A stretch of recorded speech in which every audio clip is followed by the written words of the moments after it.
So परिवर्तन त गर्ने तर कसरी, स्टेबल सरकार त ल्याउने तर कसरी।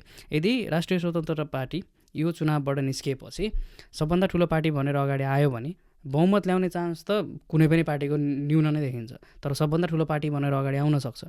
त्यस्तो अवस्थामा सरकार बनाउने हो भने कुन चाहिँ पार्टीसँग मिलेर सरकार बनाउँछ, कि एमाले काङ्ग्रेस माओवादीसँग नै मिलेर सरकार बनाउने हो, या फिर जति पनि अल्टरनेटिभ छन् उनीहरूसँग मिलेर सरकार बनाउने। तर अरू अल्टरनेटिभ फेरि त्यो लेभलसम्म पुग्छन् भन्ने पनि कल्पना गर्न अलिक गाह्रै छ यो अवस्थामा।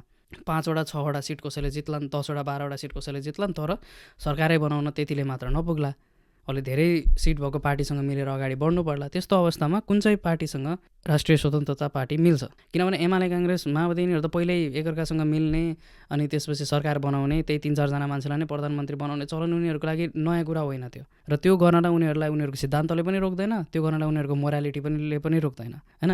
एमाले जस्तो पार्टी कङ्ग्रेस जस्तो पार्टीसँग मिलेर सरकार बनाउनेसम्म पुग्न सक्छ भनेपछि अरूको त कल्पना पनि गर्न सकिँदैन होइन। त्यहाँ आइडियोलोजी भने के, त्यहाँ एउटा सिद्धान्त भने के, र त्यो सिद्धान्त अनुसार चल्ने मोरालिटी जो हुन्छ त्यो भने के, त्यसको कुनै अर्थ पनि छैन। र यस्तो अवस्थामा यदि राष्ट्रिय स्वतन्त्रता पार्टी अगाडि आउने हो भने ऊ कसरी अगाडि आउँछ र कसरी सरकार बनाउँछ।